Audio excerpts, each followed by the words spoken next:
Talking Foreign Affairs with Adil. I'm Adil Cader, your host and a Kennedy School Alumni Ambassador for Western Australia.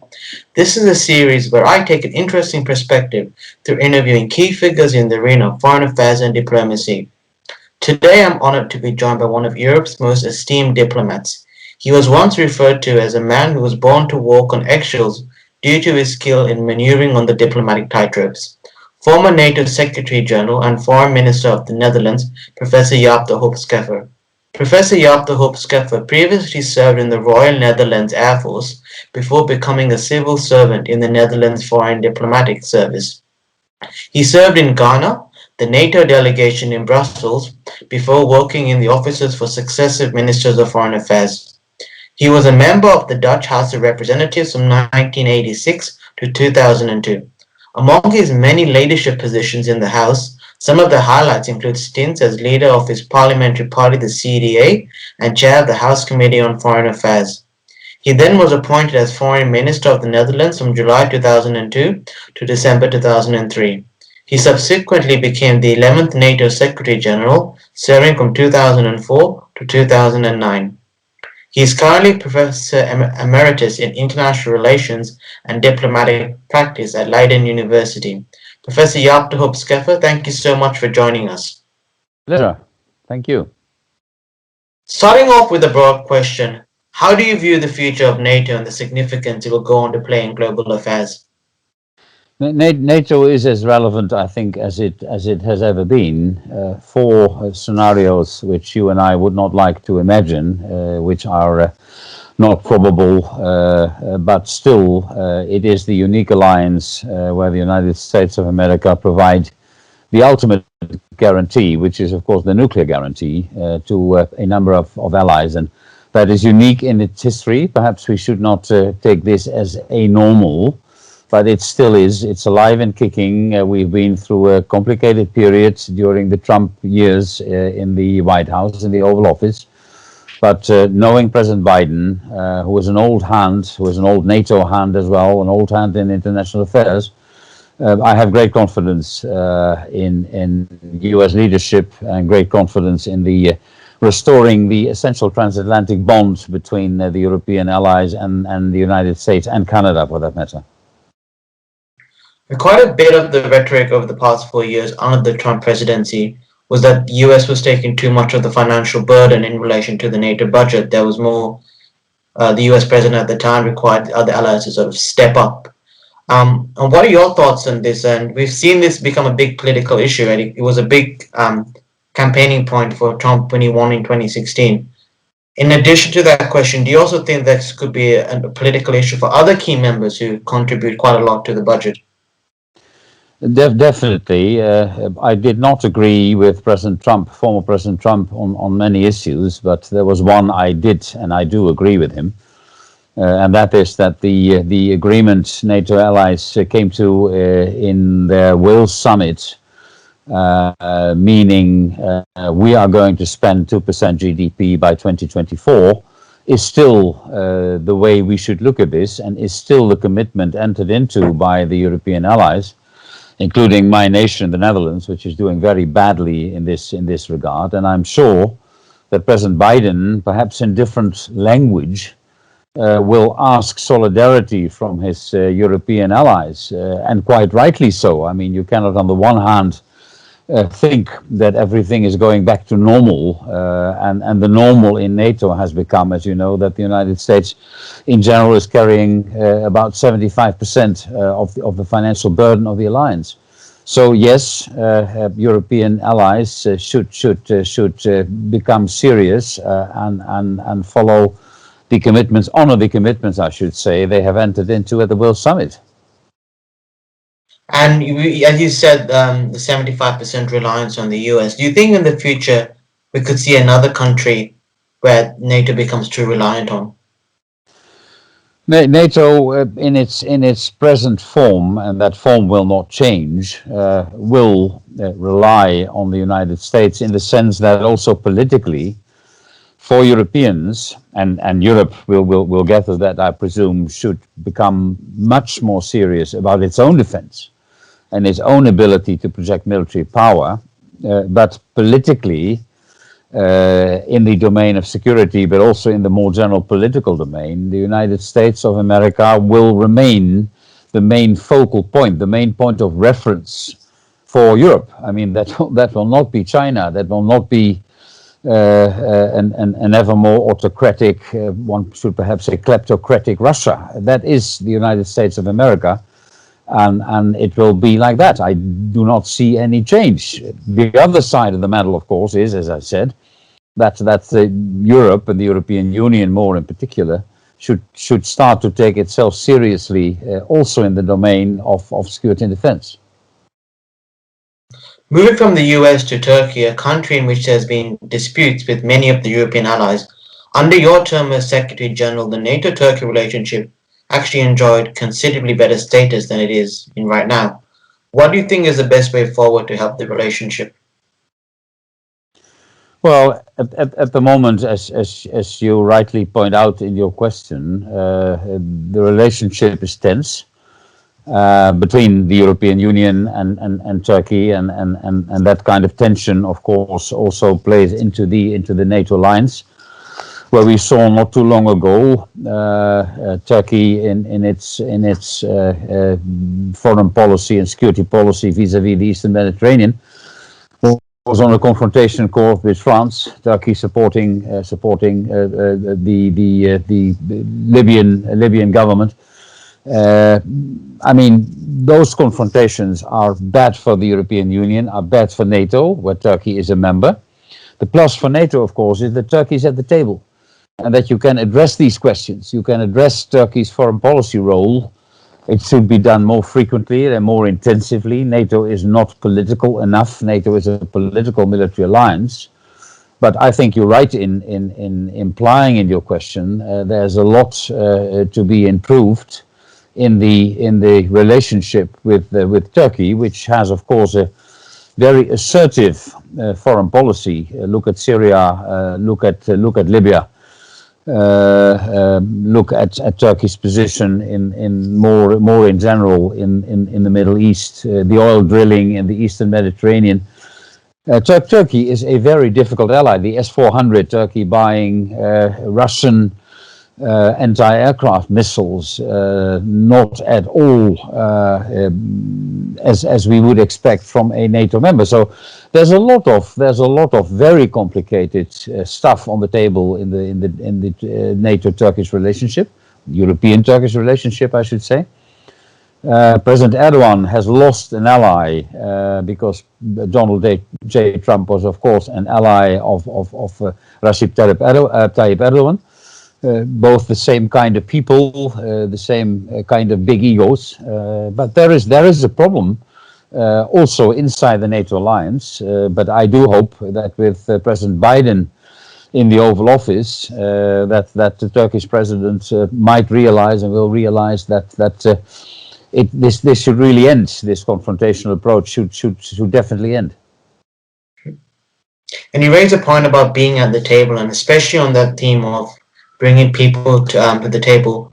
Since the 1990s, we have seen NATO move the focus on being mainly on collective security of member countries to working with other non-member countries, bringing them to the table, not just countries, but partner organizations as well.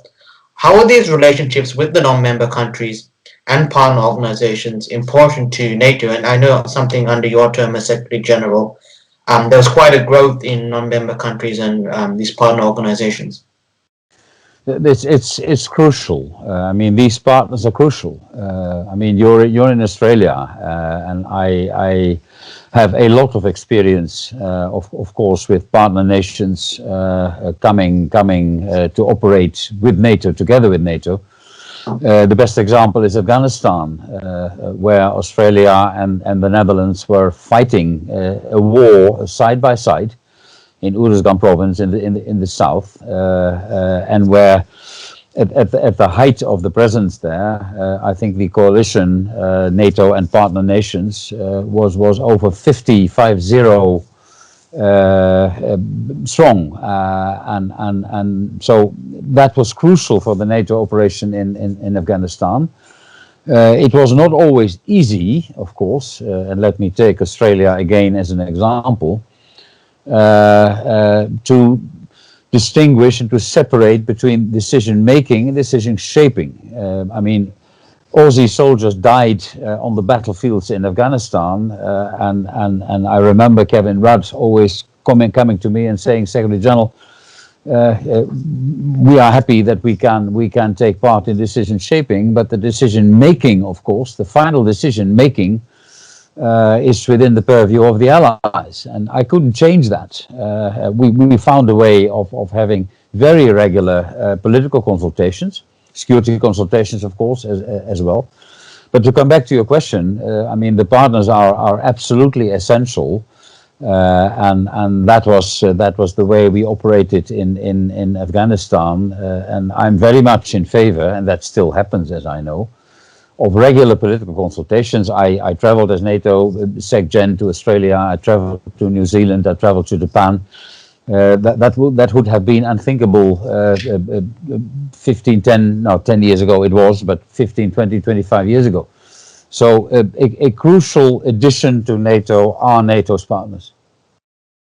And you rightly pointed out the question of Australia. It was actually under your term in 2005 that Australia started this non-member relationship with NATO. And you've highlighted how NATO does benefit from Australia. But say you're coming to Australia, you're meeting Australian people on the street. How would you convince them that the NATO relationships benefits Australia? Well, I can imagine that when I would go around in the streets of Melbourne or Sydney or Canberra or Perth, for that matter, with a microphone and ask the Australian citizens about NATO, the answer would be, if they would know what NATO is, that NATO is the North Atlantic Treaty Organization, and that they, Australia and other nations in that region, have a number of concerns and worries when it comes down to answering that question on China, and on the way China's assertive and from time to time aggressive foreign policy is worrisome and reason for concern in the region, where you're not, of course, only that of course doesn't only concern Australia, but as much as it concerns Japan. And may I widen the circle as it concerns China's big regional rival India, New Zealand for that matter, Japan as one of the key allies of the United States in that region. I could add Taiwan. Xi Jinping's language vis-à-vis Taiwan gets more and more assertive. I add again, if not aggressive.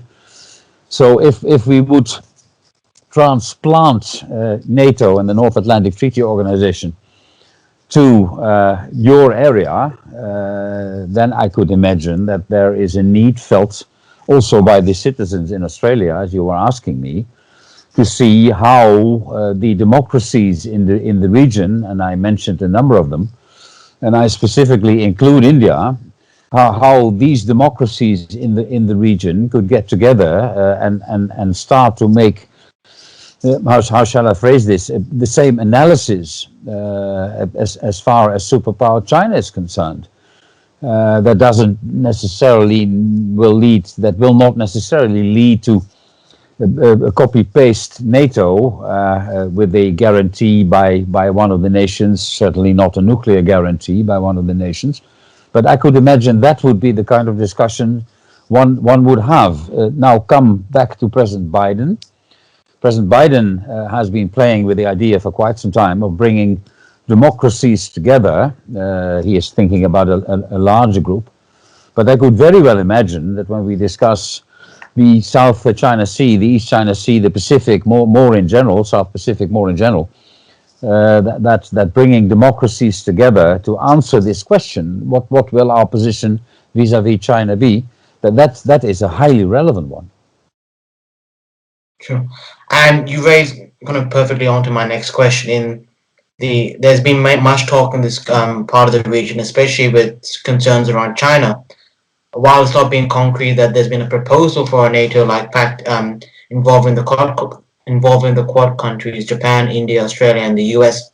Being a former NATO Secretary General yourself, what advice would you give countries seeking to form a similar multilateral military alliance in this part of the world? Well, I would start, and I said a moment ago, NATO is a political military alliance. NATO is not a military alliance. I mean, it's political military in that order, and not the reverse. Because without political cohesion, there would be no military NATO. Now, NATO has a lesson to learn that NATO should be, in my opinion, more political. That's, by the way, also the outcome of a high-level group of experts advising Secretary Stoltenberg, who came out with their report about 1.5 months ago. NATO should become more political. A wider range of political issues should be discussed around the NATO table. And going back to your region, my answer would be basically the same. Before you start the military debate, to answer the question, where could you find each other politically? Because again, before a beginning of political cohesion, don't start talking about the military domain, the security domain, and don't start talking about NATO types of alliances, which are, of course, very, very complicated. And NATO is a very specific alliance, given the fact that you have that other big superpower, the United States of America, being in the lead and providing the ultimate guarantee, which I do not see happening in your region rather quickly. But still, as I tell my European friends from time to time, freedom of navigation in the South China Sea is not something we can only leave to the Americans and say, could you please safeguard those highly important sea lanes for us, also for us Europeans, because you know that a large amount of the world's commercial traffic, shipping traffic, passes through the South China Sea. And what I'm saying about Europeans and what I'm saying about NATO is a fortiori relevant for the region, relevant for Australia, relevant for Japan, relevant for India as well, and relevant for a number of other nations. I could mention Vietnam, I could mention the Philippines, also harassed by China from time to time. Australia being a specific victim as we speak, given the bullying given the way China is bullying Australia, detaining Australian national and what have you. So there's I think there's a great need to get together politically, and then the other domains might follow later. But I think that is quite a complicated issue and topic to talk about. And you did raise a really good point on how politically there needs to be cohesion first before doing the military cohesion. Another tricky thing with dealing with China is, as the points you raised, there is concerns about security concerns around China, but it's also Australia's largest trading partner. So it's a very delicate balancing act. And as we've seen, especially with COVID and some export markets relying on one source of country, it's a very delicate balancing act between the politics and the economics of it, because Australian exporters can suffer as a result if the security relationship or political relationship with China does go south. Yeah, the only thing, if I follow this issue, and I try to follow this as best as I can, was simply what the origins was simply Australia asking if there might be room for an inquiry into where the virus originated, as the WHO is now doing as we speak, which has escalated, I think, in a way which is not acceptable, simply not acceptable. It brings me and there again, let me bring in that Biden idea of the democracies on the globe, bringing them together. Let's not forget that during the Cold War, now speaking as a European, there was of course a huge risk of a nuclear disaster. Thank heavens it did not happen. Communism was a horrible doctrine, but the Russian civilization, as a civilization, and communism was a perversion of that civilization, was close to European civilization. With China, that's completely different. So in our relationship with China, be it Australia, be it the Netherlands, be it Belgium or the United Kingdom, there is a highly important value issue concerned. It is a completely different civilization, and I'm not saying that civilization is not okay. It's an ancient civilization. It is a civilization I do highly respect, but here comes the big but with the capital B, on the issue of human rights, we'll never see eye to eye. We'll never see eye to eye on Uyghurs qualified as genocide by Antony Blinken, the new Secretary of State of the United States of America, or Tibetans for that matter, or Falun Gong for that matter. In other words, a relationship with China, with the People's Republic of China, will also have the complication that there is this, in my opinion, highly important value issue at stake.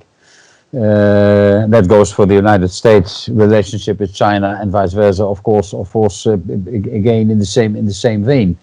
So if you talk about a complex political relationship, a balancing act, it is also the act between a fully fledged democracy like Australia and an autocratic one-party system where everything is subjugated to the party and subjugated to I would almost say Emperor Xi Jinping. That is the situation as we speak, and I'm very keen with you, I presume, to see how that superpower relationship between the United States and China will develop.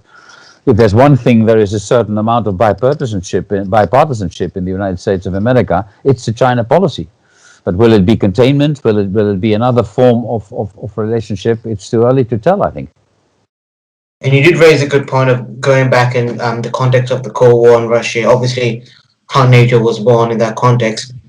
Given the concerns you raise in this part of the region, do you think NATO should be spending more time and resources on dealing with China, almost at a similar level it does give attention to concerns brought about by Russia? I think Jens Stoltenberg, the Secretary General, realizes this very well, and the Allies realize this very well. That China, having become a superpower, I don't like the qualification "a rising China." China has risen. China is as you know, in purchasing power parity has already surpassed the U.S. economy. In other economic domains, it will take let's say a decade or less than a decade. But China is a superpower, and that means that China, by definition, although it is not part of the West and is geographically not located anywhere close to the NATO area, China is politically relevant for NATO. I mentioned freedom of navigation in the South China Sea. My opinion is that European navies cannot tell the United States, okay, that's your business, guys. And for us, that's almost the other side of the globe, so we don't care. Yes, we do care. In other words, when I say NATO should become more political, I mean that also China should be analyzed and discussed around the NATO table in Brussels, and should discuss in the case that I'm talking to you, being in Australia, it should be discussed with NATO partner Australia.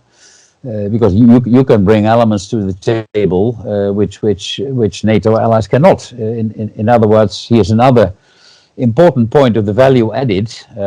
Australia and New Zealand, Japan, and other nations, for that matter, in the region can bring to the NATO table. It's not easy, I add, because there are NATO allies who are not very much keen and in favor of this kind of political conversation, because that might lead to NATO being the world's policeman.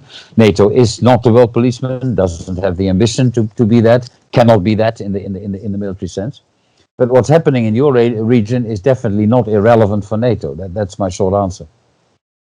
And on the topic of relevance, one of the other criticisms of NATO in regards to remaining relevant today is its ability to build strengths when dealing with non-traditional security threats.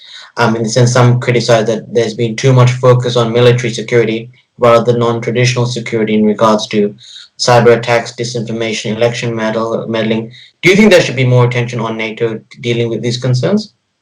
I think NATO has made great progress over the past 3, 4, 5 years. Imagine 2005 it was, I was NATO Secretary General, and there was this huge attack on Estonia, as you might remember. Then I tried to bring cyber to the NATO table, and then 2005 many ambassadors, many capitals said, "No, Secretary General,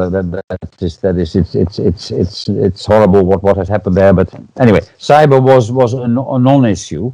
NATO has, under Stoltenberg, it started already under Rasmussen, I think, made great strides on cyber, on emerging threats, as the division is called inside NATO, and last but not least, in space and on space, because space, of course, is the domain, apart from cyber, what you mentioned, and the whole domain of artificial intelligence. Space is I was always going to say the place to be. Yes, leaders will consider space as the place to be, and that is also highly relevant for NATO. So NATO should grow with the growth of these kind of threats, and that is exactly what's happening. So yes, NATO was lagging behind. But I think NATO has made great strides over the past few years to be on the ball in this regard. Not forgetting, and that's why NATO has different responsibilities. Not forgetting that there are also still classical military threats. I mean, NATO needs its enhanced forward presence in the Baltic region, in Poland. Given potential, I underline the word potential, ambitions by Vladimir Vladimirovich Putin. The NATO-Russia relationship is freezing, almost permafrost, I should add. The same goes for the relationship between Russia and the European Union, as the High Representative has found out during his visit to Moscow a few days ago. So NATO had, in the Cold War, as we discussed, its classical role to prevent the Soviet Union from invading the free part of the world. Under my mandate, 2004-2009, it was an expeditionary NATO. We discussed Afghanistan, Kosovo, the Mediterranean, what have you, expeditionary. Then came the annexation of Crimea, 2014. And that brought NATO with a big bang back to its original responsibility and its core task, safeguarding the territorial integrity of the NATO area. Enhanced forward presence, battalions driving around Estonia, Latvia, Lithuania, Poland, and what have you. So NATO now has both these businesses, and on top of this comes the changing world, China as a superpower, and everything we have discussed over the past 45 minutes. And on that what we discussed, going back to our original topic of member contribution, Mr. Stoltenberg, who went to your university, Leiden, in 2018, said he would like to see more spending, and referring to the Netherlands defense budget as well, in regards to a 2% GDP goal by each member. I mean, 2 years later, there's so many countries that are away from this 2% GDP goal and contributing to the budget. Why is it that many countries are still not on board on this 2% goal? I was hosting that meeting because it's my alma mater, as you said already, at Leiden University, and I invited Jens Stoltenberg to come. Why is it? I think the main reason, and I have experienced this around the Dutch government table when I was a foreign minister, that the demands on the budget, be it social affairs, be it education, be it infrastructure, be it what have you, are so huge and so enormous, and the threat perception with people is so low, that when a foreign minister or a defense minister around that table asks for more funds, the result will almost always be, yeah, we know that, yeah, sure, we should do something about this, but perhaps in 4, 5, 6, 7 years, and not now. You see now with COVID-19 dominating the news, dominating the political debate, it is very complicated to ask for an increase in defense spending. I will continue, of course, to do so, but let's also conclude that I'm a usual suspect. I mean, nobody expects from a former Secretary General of NATO that he will drop the 2%, or that he will drop the ambition to adequately spend on defense. May I make the link to a previous part of our conversation? We cannot simply, as Europeans, go to Washington, to the Oval Office, ring the doorbell there every time there is a crisis, and ask the Americans, can you please help us out? Remember Libya? NATO congratulated itself when the operation in Libya was finished. The European allies congratulated themselves, but it was only possible with the assistance of the Americans. And Obama started that whole campaign, as you might remember, we'll lead from behind, which became a famous phrase, we'll lead from behind. Europeans, Europe, this is your backyard, this is your back garden, and not ours. When there might be a crisis in the Sahelian zone, Mali, Niger, Chad, you name it, where you have climate change and migration, where you have Boko Haram, terrorism in Nigeria, you have Al-Qaeda, you have ISIS. Imagine a crisis erupting there, which is not unthinkable. I mean, you cannot then go as a European Union to President Biden and say, Mr. President, please can you help us out? So Europe will have to have the capability and the capacity when NATO doesn't act, doesn't want to act, is not in a position to act, to project hard military power. And that we have always left to the Americans. And that's a fundamental weakness of the European Union. That, as I always tell my students, it is a financial economic giant. It is a political adolescent at best, Borrell and Lavrov in Moscow, but it is a military dwarf. And that dwarf should really grow up and see to it that it can defend the European Union's interests, or Europe's interests more in general, because after Brexit, I would very much appreciate Great Britain having as close to the European Union as possible in the security and defense domain. But we cannot simply go on as if the Americans are going to solve every single problem for us. I mean, the migration from Africa will be to Europe, not to the US.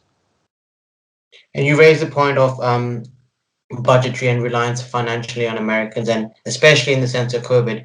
Do you think it's a psyche change as well? Does the majority of Europe just naturally feel that the US needs to lead, and it would take a few generations to change the psyche to make Europe believe that they can be the lead now and not have to rely on the US? Well, nothing much politically will happen in Europe if the Germans and the French do not agree. So we really do need in Europe German-French leadership. The problem is now that the woman I admire most in the world, Angela Merkel, politically speaking, is leaving the scene. That's a big gap in European leadership, because we should not leave Europe only to President Macron, although he has, you might agree or disagree, he's one of the few leaders who has ideas about the future of Europe. We need German-French or French-German leadership. But again, Merkel leaving the scene is a huge and a big loss. But I think it is inevitable that Europe and the European Union will develop in this sense. The problem here again is every solution faces major hurdles and a major problem. That is populism in Europe, and the fact that the European Union is not very popular everywhere. And being a European and promoting more European integration is not a theme many politicians would face their constituents with. We have seen that in Great Britain. The Brexit referendum was a success. Deceit and lies in the campaign, but what have you. But again, that we have seen Brexit. And we see in many countries, including my own, the Netherlands, but elsewhere as well in the European Union, you see rather strong anti-European sentiments. So it will not be easy, what I'm describing. But again, for the answer to your question, we need French-German leadership. I mean, the country like the Netherlands can't do it. Sweden can't do that. France and Germany can together. And then the other nations should try to influence French-German leadership as best as they can. Again, ending with the Dutch. The Dutch always had a very transatlantic look in their foreign policy, including myself as a foreign minister. We looked west, we had the UK as an ally, and then we looked further west to the United States of America. Uh, I've become more and more of a European in the sense that I do realize that the transatlantic relationship will remain. It will be different from what it was since the Second World War, not back to normal. In the European Union, we have Brexit. So we need the Brits in the realm of security and defense, because otherwise the only nation with a military tradition and projecting military power abroad is France. Because Germany, for historical reasons we all understand, will never be at the forefront of sending the Bundeswehr into battle. Very complicated topic, but Europe must get its act together in this regard, and otherwise you cannot. Otherwise, slogans like the one used by von der Leyen, the Commission President, "I will lead the geopolitical Commission," will remain slogans without substance, and that's dangerous. You said recently, in regards to post-Brexit, that with the balance of power in Europe changing to the big member states, such as France and Germany, and in order to adapt, the Netherlands needs to look for new European allies. Given the advancements in Brexit and Britain leaving the EU, how do you think the Netherlands has done so far in building these new alliances? Well, that's not easy. The Dutch have tried. The present government has tried to form what is called a Hanse coalition, which is a coalition with the Baltic states, a few Central European nations, the Nordic countries. Um, uh, have we been successful? Difficult to say. I mean, it's very complicated in Europe, also with the qualified majority voting on many topics. Don't forget, not on foreign affairs, of course, and defense, but on many issues.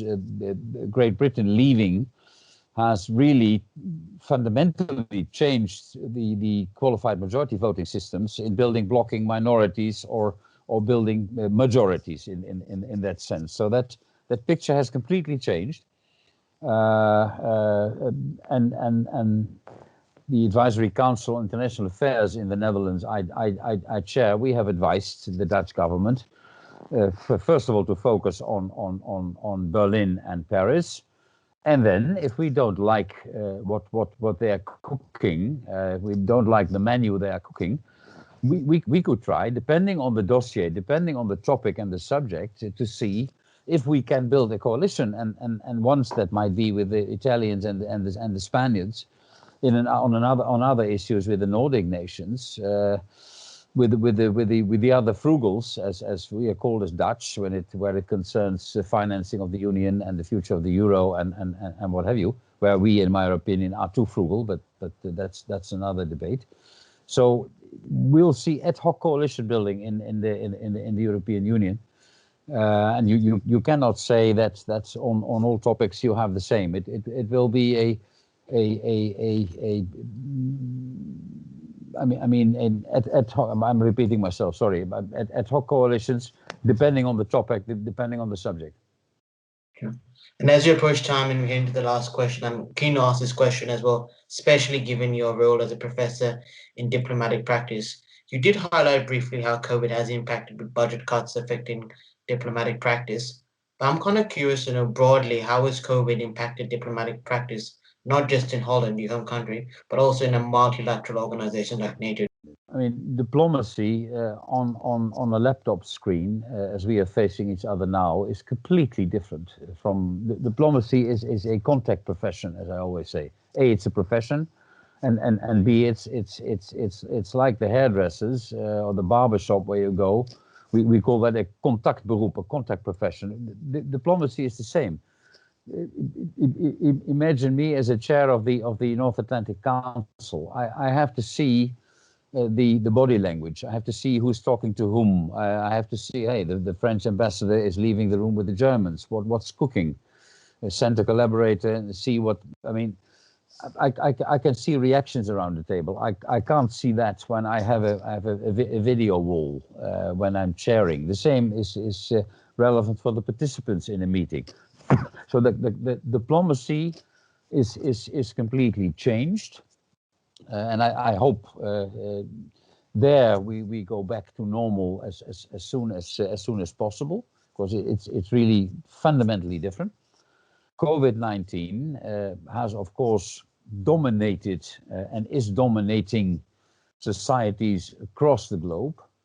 COVID-19, in COVID-19, we in Europe, of course, should realize that's and as you should in Australia, that when we might see results from vaccines, lockdowns, curfews, and what have you, if we don't pay attention, and again I speak for Europe now, if we don't pay attention to Africa, where we now, certainly in South Africa, but elsewhere as well, we see an increase in contamination. When we solve it in Europe and we do not solve it in Africa, the job isn't done. We will not have been beaten COVID-19. In other words, solidarity with Africa is more important than ever. Financial solidarity, logistical solidarity. By transporting the vaccines, by not buying all the vaccines, by not always buying all the vaccines bought by the few rich nations. That's why the European Commission stepped in, not with a smashing success, but anyway, it was progress. So COVID is dominating the headlines for the near future as well. And when a specific topic is in the headlines so much, all the other topics, all the other important topics will suffer, and that's what we see. In the domain you and I have been discussing as well. Professor Jaap de Hoop Scheffer, thank you so much for this discussion. It was really insightful. Your extensive career proved some very valuable insight, and it was a great discussion. Thank you so much. It was a pleasure to participate. Thank you. Thank you.